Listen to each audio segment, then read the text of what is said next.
Good afternoon, everybody. It's my pleasure to introduce the 2 awards and 3 awardees from CSE department today. And starting with the talk by Professor Supratik Chakraborty, Supratik Chakraborty and Akshay. Supratik, of course, I think everybody knows, is a stalwart not only of the department but of the institute. All through, he's distinguished alumnus of IIT KGP, right from being PGM from that institute many years ago. I won't tell how many, but then with a PhD at Stanford, and we've been lucky to have him as a faculty in our department since many years. There are many awards he has, maybe not Qualcomm Faculty Award, Senior Member of IEEE, Distinguished Member of ACM. He's actually very involved in the Indian chapter of ACM also. Vice President, right? Was, yeah. So anyway, about his research area, I think it's best if he describes it. Generally, we know it as formal methods, timed systems and things like that. I'm really not very expert at talking about that, so they will do that. Coming to Akshay, again, he's been with us for about 12, 13 years now, 12 years, something like that. Very interesting. I actually didn't know. It's good to introduce our colleagues and you find out their backgrounds. So he's like a CMI, IMSc, France, Europe, throughout his education, he's kind of been going around in these institutes. One degree from CMI, another from IMSc, joined from ECAN. What is it? How is it? He'll pronounce it when he comes here. So yeah, and since then, after his postdoc also there, he's been with us. Again, overall field of formal methods. He's also associated with Ashang Desai Center for Policy Studies. You don't have it on your webpage, but good thing I remember. He's awardee last year or this year of the C1973 award. Last year. Yeah, the first year. And also Google awards and things like that. So yeah, multiple recognitions. This is just the latest one, and it's the one that gives us an opportunity to listen to them. So that's the best part about it. So over to Supratik and Akshay. Thank you, Varsha. And so the way we'll structure this talk is I'll speak the first part and Akshay will talk about the second part of the talk. And thank you everybody for coming here, and thanks to the committee for selecting our work. We are very grateful. So we are going to talk today about this problem called automated functional synthesis, and this is like a baby step towards the holy grail where you just say what kind of system you want, and out comes a system which is provably correct by construction. So just to sort of motivate the kind of the holy grail that we want to achieve. So a typical day in the life of a system designer might look like this, that he or she or they are sitting and thinking that, well, wish I had a system that works like this, takes 2 inputs x1 and x2 and outputs y, and maybe this is what the system is supposed to do. So somebody has said that, here is a bunch of input-output examples, and some of you may be familiar with this. Microsoft Excel actually has such a feature called flash fill, where you specify some of the rows and it tries to automatically fill in the rest. You could also specify what the system should be doing by writing a logical formula. So for example, here I'm trying to say that, well, I want an output y which is related to x1 and x2 such that it satisfies this formula. Or you could write it in natural language. So I could say that I want the output y to be the max of x1 and x2, but if both are less than 10, then the output of y should be 10. So these are different ways in which people specify what kind of system they want to design. And then a designer's job is typically to think and reason about it, scratch their heads, and come up with this box which takes x1 and x2 and outputs y. And then, maybe after some time, after some effort, the designer comes up with, yeah, this is a program, doesn't matter what language it is, but let's say it's a program which is trying to implement what let's say this specification said. But then a colleague can come up and say that, well, I mean, how do I know that this program is really doing what you have said it's supposed to do, right? And more importantly, maybe, suppose I want to change this spec a little bit, how will your program look like? Can you again guarantee that you're going to get a correct by construction program? So what we're asking for is that from a specification, I need to come up with a program or a circuit, whichever way you want to look at it. And I also need a proof that it is correct. And then if I change this, I should again be able to do this along with a proof. So really what we are asking for is that if I could have an algorithm that took the specifications, whichever way I wanted to write them down, and it could generate the system like this, along with the proof that that is exactly what the system does. Right? So this would be very nice. In fact, some of you who have been using ChatGPT in recent times claims to do something like this, except that it doesn't come with a proof that what you got is indeed what you asked for. And that's the gap that we want to fill in, and particularly in situations where correctness of the system is very important, let us say in an avionics application or in a medical application or even in financial applications. You don't want the system to have bugs. So this synthesis algorithm should take whatever specifications I give it and output the system along with the proof. So in this particular talk and in the work that we have done so far, and of course, once you have such an algorithm, if you change the specification, you just feed the changed specification into the algorithm, out comes another system along with the proof that what it is designed is correct. Okay, so in this work, we have actually focused on the specification given by a logical relation. There are other works in the literature that talk about specification by example, specification in natural language, and there are ways to interconvert between these two with a certain degree of confidence. And so our work particularly starts from specification given by a formula saying, it's like saying I want the output y to be always greater than or equal to both x1 and x2, and then it should be either less than x1 or less than equal to x2, and so on, whatever. So that is what we want to do, right? So at an abstract level, we have a specification given as a logical formula, and then we want to design this system. And our goal is to automatically synthesize the system such that it satisfies the specification whenever possible. And what we're really saying is, can I generate these y's as functions of these x, such that in this specification, when I plug in f of x for y, the specification is satisfied. So such functions have actually been studied in the literature. A lot of their properties are known. So these are called Skolem functions in honor of Thoraf Skolem. I mean, this is in the notation of logic, this is kind of what we are asking. We are saying for every value of x, as long as there exists a y such that phi xy holds, phi x of x should also hold. But it's okay, we need not parse this. I think whatever we have said here should be sufficient.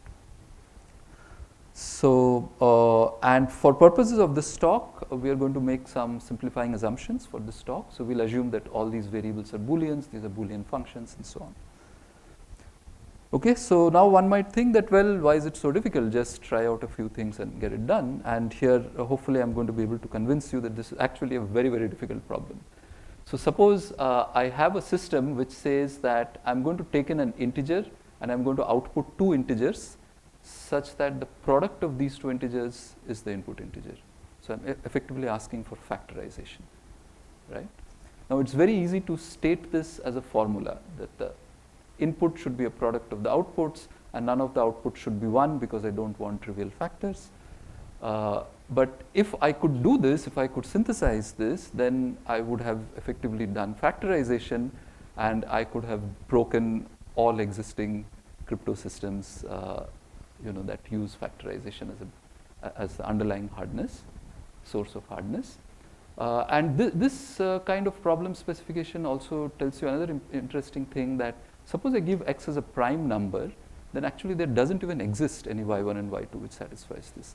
So the spec may not always be satisfiable, and yet this problem is an interesting problem, because if I could do this, I could break crypto systems. Okay, so it turns out that this problem has a long history in various forms, starting actually all the way back to the 19th century. So early 20th century, there were people who studied this problem on the existence of such functions, not on how to construct it. But then even way back, going back to George Boole, in whose name Boolean functions are named, he also looked at this problem. And of course, so this problem has been tried for a very long time. Unfortunately, even as of today, we don't have very good solutions. I think we have made a small dent in this, but there's still a long way to go.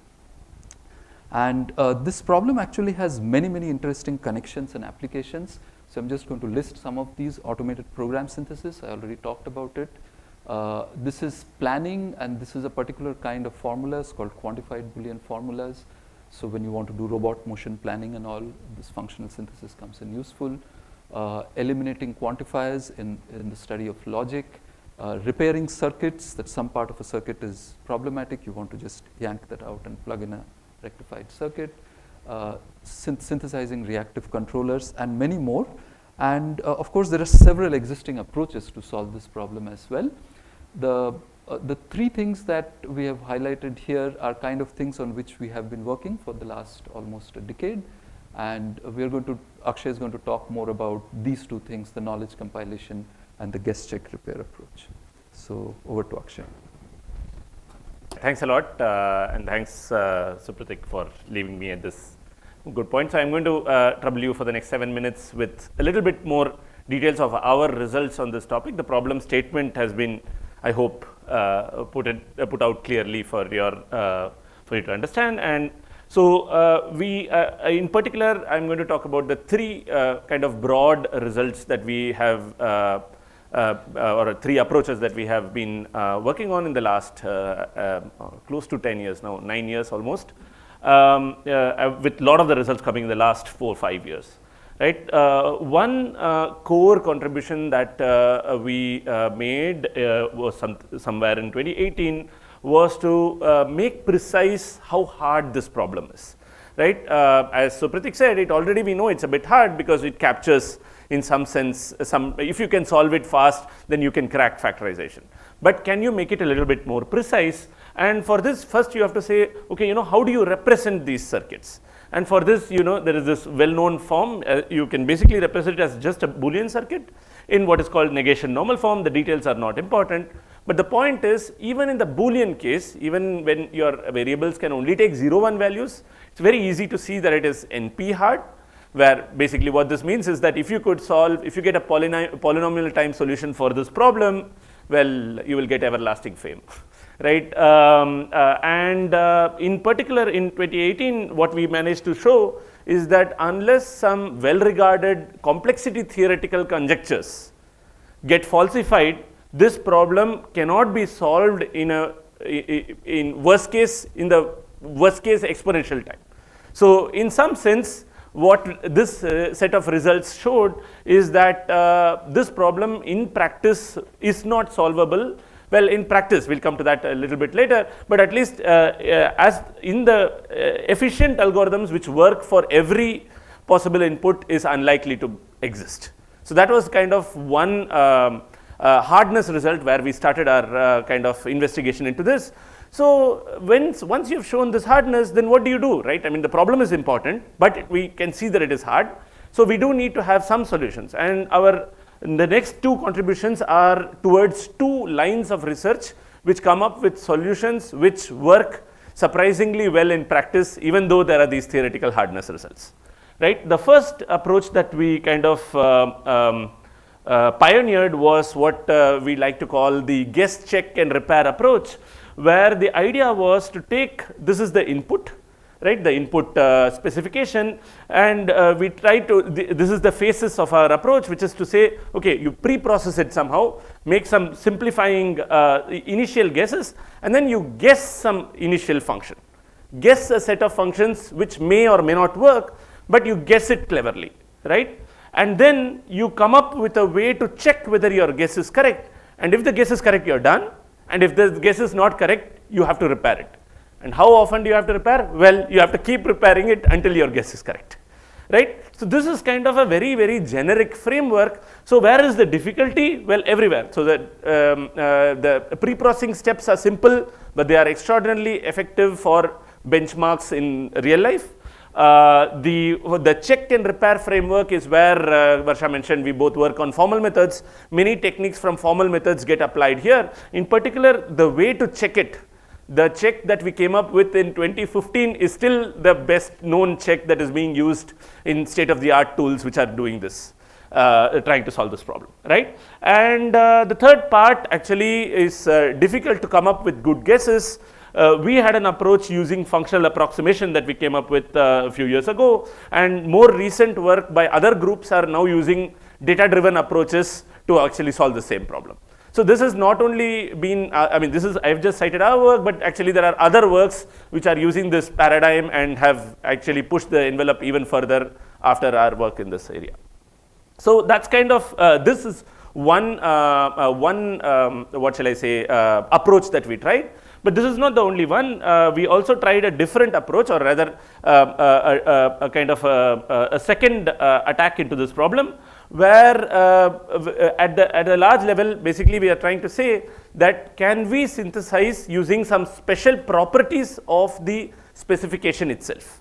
So the basic idea here is you take the input, again you do some pre-processing, and can you somehow massage the input itself? Your input specification, can it be massaged in such a way that what you get after that massaging, which is basically a compiler, can you compile the input into a representation such that after that the problem becomes easy?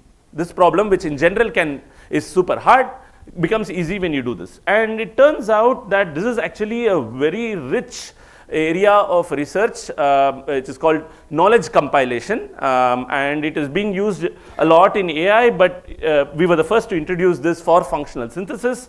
And essentially the idea is, can you compile the specification into a form that allows for polynomial time and size, so efficient synthesis, right? And of course the challenge here is, do there exist even such forms? Are there such forms, and can you compile to these forms very fast? These are the two questions, and in a sequence of papers ranging from 2019 to this year, the last one is in 2024, we are kind of pushing the envelope on this approach in many different ways, right? I just want to give you a brief 1-minute introduction to what could this form look like, right? What do I mean by this form?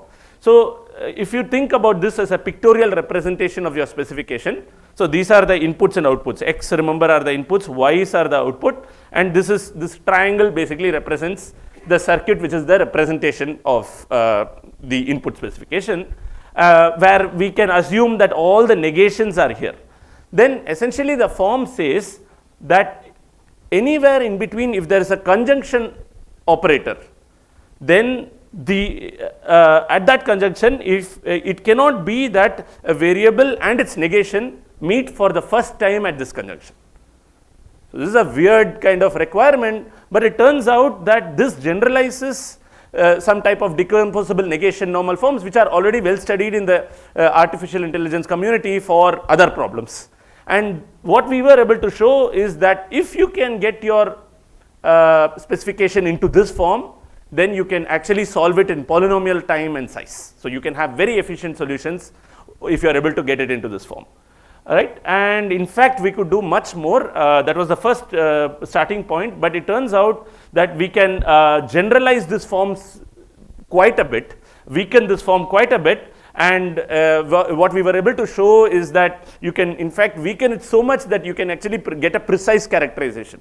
That is, you can get a form where it is both sufficient as well as necessary for getting efficient synthesis. This was the first result which gave a characterization for efficient synthesis in the literature, right? So what's the point of all this? Where are we? Let me quickly go to the summary. I think I'm within my time limit, more or less. Functional synthesis is a fundamental problem with a wide variety of applications.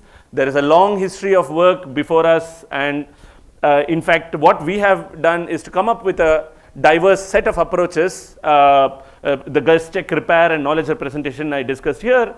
And how does it work in practice? Well, out of some 600 benchmarks that we tried it out on one, there's a standard set of standardized set of benchmarks. In 2018, about 200 were solved. 250 were solved. In 2021, about 500 of them already are solved. And by now, there are techniques and other people are already working on it, and this has improved even further, right? So I want to end with a quote of Byron Cook, which is about this virtuous cycle of automated reasoning. Essentially, the whole idea here is that when we have nice applications, this drives research into foundational methods, and our contributions are in this loop, which is to say that we build better foundational methods which give rise to better applications, which give rise to tougher applications, which gives rise to better foundational research. And this virtuous cycle is something which we've been trying to do a lot in our group, and this is a book chapter that we published this last year or something like that, which elucidates some points of what I discussed here. I must also kind of acknowledge that this work would not have been possible without many collaborators in IIT Bombay and around the world, and a whole set of students, many of them from, all of them from IIT Bombay. These are several generations of undergrad students and one PhD student, and from various batches. Thanks a lot. Thank you.